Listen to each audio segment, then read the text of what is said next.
자, 사주를 보다 보면 이제 좋은 작용을 하는 기운보다 그 안 좋다고 말하는 살들이 너무도 많죠. 자, 그래서 오늘은 그 사주에서 좋다는 기운 중에서도 가장 좋다고 얘기하는 게 있죠. 그게 뭐냐면 천을귀인이라는 말 들어보셨을 겁니다. 오늘 이 천을귀인에 대해서 얘기를 좀 해보도록 하겠습니다. 먼저 이제 천을귀인 개념에 대해서 먼저 잠깐 좀 언급을 좀 하겠고요. 다음에 이제 천을귀인이 어떻게 만들어졌는지, 그 만들어진 그 생성 원리적 개념에 대해서 얘기 좀 해본 다음에, 그 다음에 천을귀인이 사주팔자에 있을 때 어떻게 작용하는지에 대해서 얘기를 좀 해보도록 하겠습니다. 먼저 그 천을이라는 말이 있죠. 천을. 이 천을이라는 말은 이제 하늘에서 복을 가져다 준다는 새 있잖아요. 새. 그 을자가 새 을자니까 제가 잠깐 한번 보겠습니다. 제가 이게 준비한 게 있는데, 천을 귀인 생성 원리에 대한 얘기, 이렇게 주제가 이렇게 돼 있고, 밑에 표가 있죠. 이 표는 이제 이따가 생성 원리에 대한 설명을 할 때 좀 설명을 해 드리겠고요. 보면 맨 위에 보면 이제 천을이라는 글자가 있죠. 천을. 이 세 글자. 이 세 을자 자체가 하늘의 천사, 천사라는 의미가 있습니다. 천사. 천사.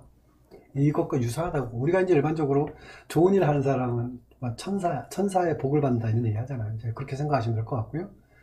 이 천을기는 말하자면 이제 북곡을 중심으로 삼원이라고 있어요. 삼원. 이 삼원 중에서도 중원이 있는데 그 중원이 뭐라고 하면 자미원이라고 그러는데, 근데 이 천을기인이 이 자미원 밖에서 그 수많은 신을 주재하는데 이게 바로 천상신이라고 그럽니다. 그래서 이 천을기인이 자리하는 곳에서는 일체의 흉살이 피해간다고 하고요. 숨어버린다고 합니다. 숨어버린다. 그래서 지존의 신이다. 이렇게 얘기를 하죠. 그래서 이제 사주에서 천을귀인이 있으면 복이 많고요. 또 총명하고요. 또 흉한 일을 겪지 않는다. 이렇게 말을 하죠. 다음으로 이제 천을귀인이 어떻게 생성되는지, 이 생성 원리에 대해서 얘기 좀 해보겠는데, 먼저 얘기하기 전에 천을귀인은 이제 낮과 밤으로 이제 나누어서 다스립니다. 낮과 밤으로 나누는데, 낮에 출생하시면 낮귀인이라고 하고요. 밤에 출생하면 밤귀인 이렇게 얘기합니다. 그리고 이제 그 자시 이후를 이 자시 이후를 낮이라고 하고요. 그 다음에 낮 정오 이후를 밤이라고 합니다. 그리고 이제 인과 신이 있는데, 인과 신 있는데, 이 둘 사이를 양축을 해서 양으로 나눕니다. 그래서 동지 후를 양귀라고 하고요. 그러니까 하지 이후를 음귀 이렇게 얘기합니다. 양귀, 음귀 이 두 가지로 나눕니다. 요거 이제 천을귀인할 때 귀인이 하나가 아니라 양귀인이 있고 음귀인이 있다는 걸 일단 인식해야 되겠고요. 자, 예를 들어서 사주에서 양이 있는데 양귀를 만났다. 그러면 그 귀를 만나서 힘을 얻는다. 그러니까 천을귀인의 힘을 얻는다 이렇게 보시면 될 것 같고, 또 사주에 음이 있는데 음귀를 만난다 그러면 똑같이 그 귀인을 만나서 힘을 얻는다 이렇게 보시면 되죠. 그래서 지금부터 이제 천을귀인이 어떻게 만들어지는지 대해서 일단 알아보겠는데요. 먼저 양귀에 대해서 얘기를 좀 해보도록 하는데, 양귀, 음귀 있다고 그랬잖아요. 이게 두 가지 이제 기본 중에서 먼저 양귀를 알아보는데, 이제 양귀는 선천으로 주역 곤쾌 자리에서 일어납니다. 곤쾌. 잠깐, 곤쾌가 이제 자리가 어디냐면, 이제 북쪽이에요. 이쪽이에요. 자 있는 쪽이거든요. 그걸 제가, 선천팔쾌를 잠깐 제가 준비를 했는데, 이거 보면 선천팔쾌도가 있죠. 이 곤쾌가 여기 있잖아요. 이 곤이. 예, 북쪽 방향이라는 얘기죠. 이게 이제 자수가 있는 방향으로 얘기하는 거고요. 그래서 이제 북방에 자수가 있는 곳에서 자가 있는 곳에 갑을 일으킨다. 그러니까 여기서 이제 갑을 일으킨다라고 보는데, 이렇게 다시 이렇게 보면은 여기에서 이제 갑을 여기서 일으킨다라고 보는 겁니다. 갑이 출발한다라는 거죠. 그래서 이제 갑의 덕이 어디에 있다? 자에 있다 이건데, 근데 이제 여기서 이제 갑을 취하지 않고 어떻게 취하냐면, 이 자에서 갑이 일어나는데, 이 천간은 이 하부의 원리에 의해서 천을귀인을 취하게 돼 있어요. 그래서 갑하고 합하는 게 뭡니까? 기토죠. 갑하고 합하는 게 기토니까 여기에서 자에서 기토가 천을귀인이다라고 이렇게 얘기한다는 거죠. 그래서 기의 귀인이 자에 있다. 자, 일단 이런 식으로 출발하는데 먼저 쭉 이런 관점에서 좀 설명을 좀 해보도록 하겠습니다.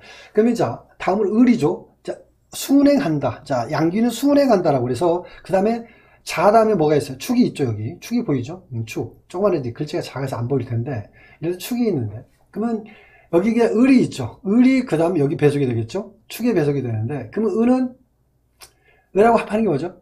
을경합이죠.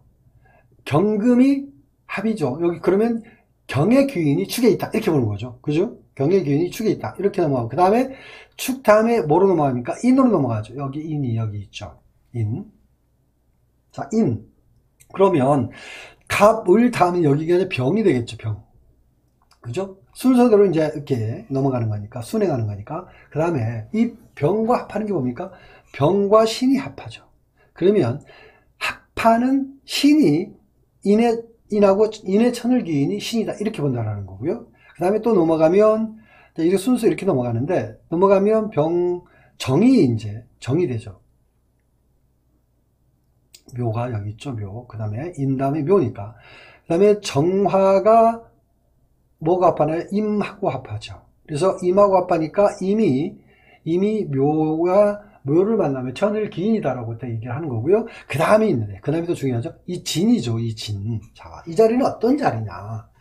진이 이제 천라지망이라는 얘기 들어보셨을 거예요. 천은 이제 진 자리는 지망살이라고 얘기를 하죠. 그래서 원래 이제 진과 술에는 천간과 하괴, 천간과 하괴 그래서 요거에는 천을기인이 임하지 않는 곳이라고 얘기를 합니다. 그래서 무토는 그 다음에 정다음에 무토인데 무토가 진에 임해야 되는데 진에는 천을기인이 없기 때문에 뛰어넘죠. 그러면 뛰어넘어서 어디로 가냐? 바로 이 사로 넘어간다는 거예요. 사로. 무토가 이제 사로 넘어가는데 무토하고 합하는 개수가 있죠. 개수가 사의 천을기인이다. 이렇게 본다는 거죠.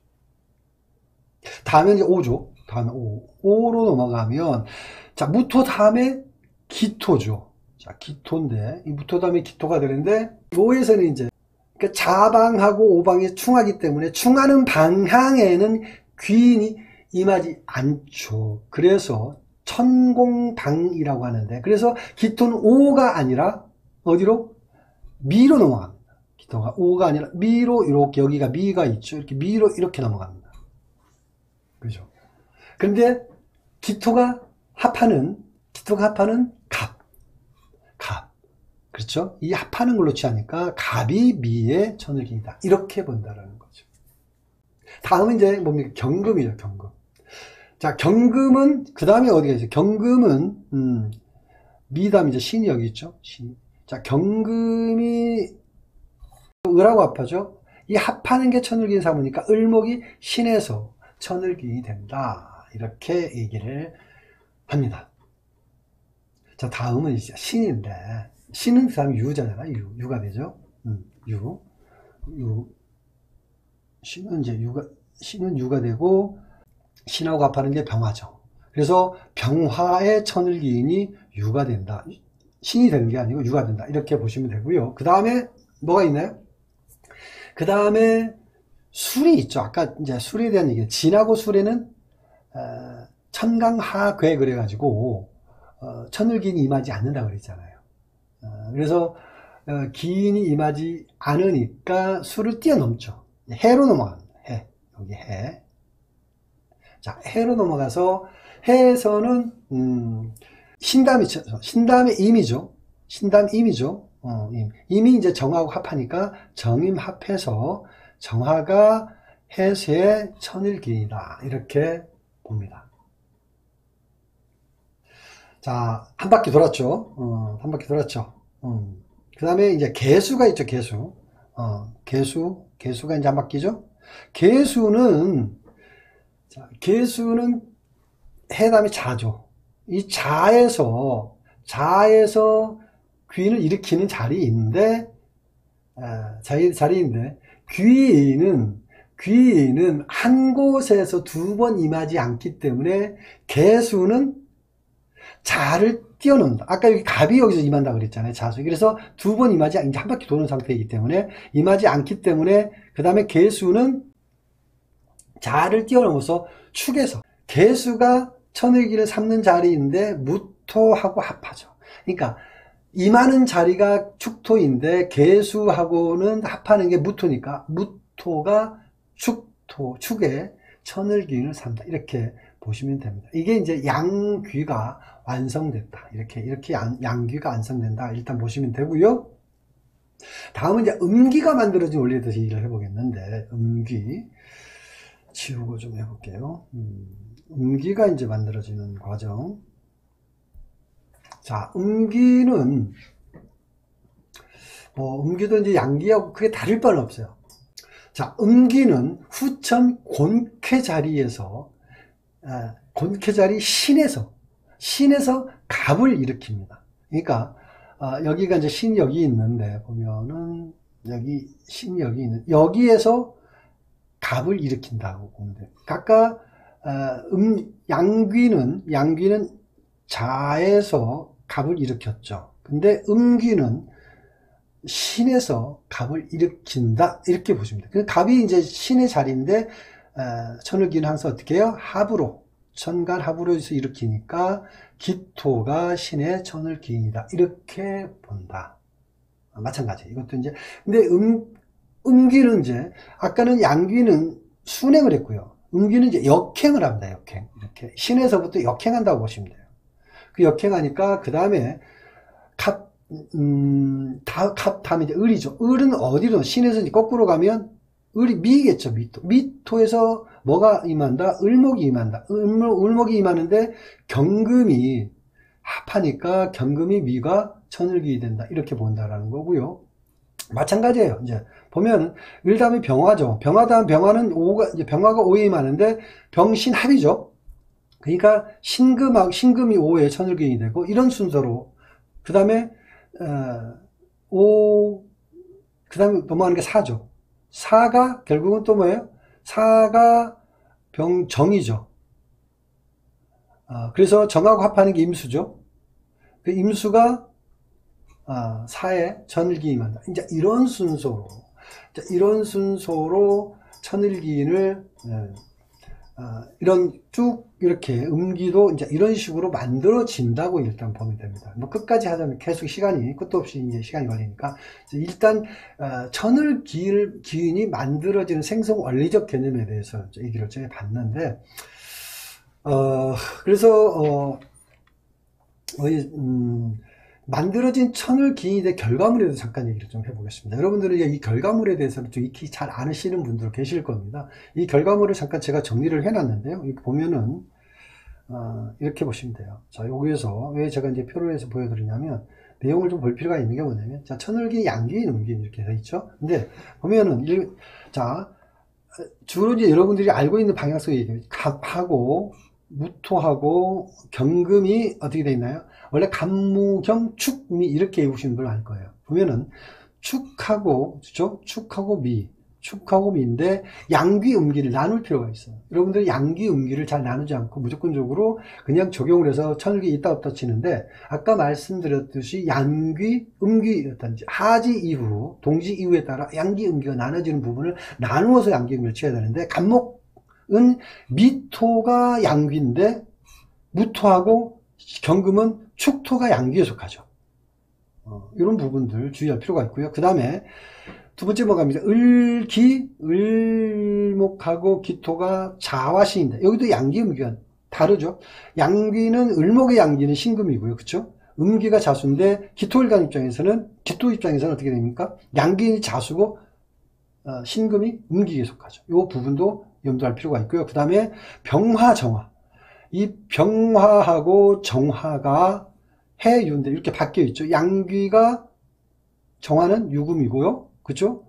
그 다음에 음기는 해수. 거꾸로 돼 있죠. 그 다음에 정화는 해수가 양기고 유금이 음기다. 이렇게 보면 되고, 그 다음에 신금은 또 하나죠. 이 신금은 인오, 양기, 음기 나눠지고, 그 다음에 임계는 사묘인데, 임수의 양귀는 묘가 양귀고, 사가 음기라는 거, 그 다음에 개수는 거꾸로 이렇게 돼 있다라는 거, 요 부분에 대해 양기, 음기를 나누어서 봐야 된다는 거 명심할 필요가 있고요. 기존에는 그냥 양기, 음기 나누지 않고 무조건적으로 천일기, 인음 이런 식으로 좀 봤지만 여기에 좀 섬세하게 꼼꼼하게 올 필요가 있다. 이 부분에 대해서 얘기를 좀 해드리는 거고요. 자, 그래서 이제 일간별로 양기인과 음기인을 나눠서 정리를 해 봤는데, 그래서 이제 양기인은 양의 계절이 더욱 좋다고 보면 되고요. 또 음기인은 음의 계절이 더욱 좋다고 보면 됩니다. 그래서 반대로 계절이 뒤바뀌게 되면, 계절이 뒤바뀌는 천일기인의 효과가 상당히 반감된다. 이렇게 보시면 돼요. 반감된다. 나는 천일기인이 있는데도 불구하고 왜 이렇게 작용이 없지라고 얘기하는 분들 꽤 계세요. 근데 이런 부분이 있기 때문에 그렇다는 거 일단 얘기를 할 필요가 있고, 다음은 뭐냐면, 자, 천일귀인이 어떤 작용을 하는지가 중요하죠. 어떤 작용을. 사주에 천일귀인이 있을 때 어떤 변화가 있고 또 어떤 식으로 좋은 일이 생기는지 이제 알 필요가 있는데, 자, 먼저 요 중요하죠. 이제 천일귀인 작용력이라는 게 상당히 중요합니다. 먼저 이제 천일귀인은 사주에서 월과 일과 시, 이제 연월일시가 있잖아요. 이렇게 연월일시가 있으면 여기가 월일시 이렇게 있는 게 좋다. 이렇게 있는 게 좋다라고 일단, 연 같은 경우는 천일귀인 작용에 대해서 크게 보지 않는다 이렇게 본다는 거죠. 자, 그래서 그 천일귀인이 있으면 일단 총명하다. 총명하고 지혜로운 사람이다. 일단 그렇게 보고요. 특히 또 뭐냐면 주변 사람들의 도움이 많다 이렇게 봅니다. 또 뭐냐면 안 좋은 일이 생겨도 문제가 쉽게 해결되는 복도 있다. 또 문학이라든지 예술, 예능 이런 방면에서도 뛰어난 능력을 가진 사람들이 많더라. 이게 천일귀인이다라고 보면 작용력에 대한 부분 이렇게 얘기할 수 있고, 또 보면 그 사주에서 양기인, 음기인을 양귀이죠. 그러니까 간목일간이 이제 예를 들어서 뭐 축마미, 그 다음에 그 을목일간이 신과 자 이렇게 다 갖고 있다. 양기인, 음기인을 다 갖고 있는 사람 중에는 이런 사람들이 특징이 뭐냐면 사회적인 인맥이 아주 넓은 사람들이 많더라. 또 재물을 대하는 스케일도 굉장히 커요. 일반적인 사람 같지 않아요. 굉장히 커요. 자, 그런데 이런 사람 중에는 실질적으로 크게 부를 누리는 사람도 많이 있고요. 그런데 또 어떤 사람도 많냐면요, 이런 양귀를 다 갖고 있는 사람 중에 가난한 귀족 같은 사람도 많이 있습니다. 가난한 귀족이 어떤 의미인지 아시겠죠? 귀족은 귀족 같은데 금전적으로, 재물적으로 좀 약한 사람을 얘기하는 거죠. 그러니까 그런 사람이 죽으면 남 좋은 일을 하면서 자신은 실속이 없는 사람이다 이렇게 얘기하는 거죠. 금전적으로, 재물적으로 실속이 없는 부분을 얘기하는 겁니다. 자, 그 다음에 이 부분이 굉장히 중요한 부분을 얘기하는데, 이제 천일귀인 작용력 중에서 꼭 빼뜨리면 안 되는 게 있죠. 이게 이제 가장 중요하다고 저는 이제 천일귀를 보면서 제가 사주를 보면 이걸 굉장히 좀 중요시 보는 부분이거든요. 여러분 이 부분은 굉장히 좀 이렇게 챙겨서 볼 필요가 있습니다. 그 천일귀인 작용 중에 이제 요건데요. 그 인연 상호 간에 호환되는 귀인, 이 호환귀인이라고 얘기하는데, 그러니까 천일귀인 실질적인 작용력 중에서 가장 눈여겨볼 필요가 있다. 이게 이제 신통력이 좀 있어요. 요걸 좀 보면, 자, 호환귀인이 뭐냐? 그러니까 이 나에게 필요한 천일귀인이 상대에게 있을 때를 말하는 거고, 이러면 상대방은 반드시 나에게 어떤 형태로든 귀인이 되어준다 이거, 그렇죠? 자, 예를 들어서 개수일간이 천일귀인이 어떻게 되나요? 양귀가 사고 음귀가 묘죠, 그죠? 이렇게 됐죠. 양귀가 묘죠. 근데 이게 나에게는 없는데, 개수일간 나에게는 없는데 내가 알고 있는, 예를 들어서 자, 뭐 윗사람, 직장인 중에 상사, 사장님이 이걸 갖고 있더라. 아니면 친구, 아니면 결혼한 사람 같은 건 내 처가, 아니면 내 남편이 이걸 갖고 있다 그러면요, 나에게 굉장히 도움이 된다라고 얘기하는 거죠. 굉장히 도움이 되어주는, 귀인이 되어주는 사람이라고 이렇게 보시면 돼요. 특정 어떤 일이 벌어지는 순간 뭔가 나에게 도움이 될 만한 일들이 꼭 나에게 어떤 주어지는 그런 일들이 나온다는, 그 사람을 위해서 나온다는 거죠. 반대로 똑같아요. 또 반대로 내가 예를 들어 이제 신금, 이렇게 경금일간인데 내가 경금일간인데 축과 미가 없어요. 근데 상대방에게 축과 미가 있다. 똑같아요. 그러면 자, 이렇게 서로 나눠 가졌다. 계수일간과 경금일간이 서로 나눠 가졌다. 그러면 서로에게 도움이 주고받는, 이 호환기인이 된다. 나에게는 없는데 상대방이 있고, 상대방은 없는데 나에게 있다. 이 호환이 되어주는, 이게 이제 귀인의 역할을 해준다. 이런 얘기를 합니다. 서로가 귀인 역할을 해주는 작용 자체를 호환기인이라고 이렇게 얘기한다는 거죠. 그게 바로 어떻게 연인이 됐든 친구가 됐든 아니 직장 상사가 됐든 뭐 사장님이 됐든 부부가 하여튼 어찌됐든 이런 부분들이 나에게는 서로에게는 좋은 작용을 해주는 호환기인의 역할을 한다. 여러분 이거 반드시 한번 검증해 보시기 바랍니다. 재밌습니다. 이게 인연론을 볼 때 중요하게 체크하는 부분이라는 것도 잊어서는 안 됩니다. 자, 그리고 천을기인이 이제 천간합이 된다든지 뭐 지지가 합이 된다 이러면 이제 대인관계에서 인정을 받는 사람이 이렇게 봅니다. 또 직업적으로도 성공을 해서 재물과 명예도 함께 좋은 팔자라고 이렇게 얘기하는 거고요. 또 뭐냐면, 그러니까 천간합, 지지합, 천을기인이 합됐다는 걸 얘기하는 거예요. 또 그래서 살면서 관제구설이 생기면 꼭 비껴간다라고 하는 그런 팔자라고 이렇게 얘기를 하고요. 그리고 사주 원국에서 천을기인이 식신, 이 식신과 동주했다, 같은 기둥을 세웠다 그러면 그 사주는 유산을 물려받아서 재물복이 많은 팔자, 이렇게 얘기를 합니다. 자, 그런데 이제 여기도 중요합니다. 그런데 사주에서 천을기인이 12원석으로 사지나 절지라는 게 힘이 없다라는 거죠. 힘이 없는 상태에 있다든지, 뭔가 기운적으로 이렇게 쇠퇴해 있는 형태라든지, 정체됐다는 이런 형태를 얘기하는 거거든요. 또 뭐냐면 또 중요한 거, 형이나 충, 파. 형이나 충이나 파가 되어 있다. 형, 충 아시죠? 이 형충파 개념은 여러분 아실 겁니다. 형충파가 되어 있으면, 이런 형태로 되어 있으면 천을기인이 반감된다. 작용력이 툭 떨어진다. 거의 느끼지 못한다. 이렇게 생각하시면 됩니다. 자, 이런 부분에 의해서 천을기인이 있는데도 천을기인의 작용력을 나는 잘 못 느낀다 라는 그런 일들이 있죠. 그런데 일단 운에 따라서 대운에서 예를 들어서 그런 지금 나는 현재 사주에서 충대에 있는데 그게 이제 대운에서 뭔가 잡아주거나 연운에 잡아줄 때 갑자기 천을기인 작용이 확 올라가는 경우가 있어요. 그런 때가 바로 또 천을기인의 작용력이 올라갈 때입니다. 사주 원국이 충대에 있다 하더라도 운에서 잡아주는 형태가 될 때, 합의되어 줄 때, 아주 합의되어 줄 때 이런 일들이 생기더라. 이렇게 보시면 됩니다. 자, 여기까지 천을기인에 대해서 알아봤는데 자신 사주에서 천을기인이 어떻게 작용하고 있는지 검증해 보시고요. 가족이나 친구, 주변 사람들의 사주를 펼쳐놓고, 일단 부부끼리도 좋습니다. 남편은 처는 남편 사주를 펼쳐놓고 한번 이렇게 검증도 해보시고요. 그래서 이 천을기인의 복이 어떻게 서로 호환이 되는지, 뭐 자녀 것도 괜찮아요. 자녀 것도 펼쳐놓고 한번 검증해 보시기 바랍니다. 자, 오늘 천을기인 얘기를 알아봤는데 다음엔 또 중요한 또 귀인의 복을 가지고 있는 걸 또 여러분들에게 소개해 드리도록 하겠습니다. 오늘 여기까지 하겠습니다.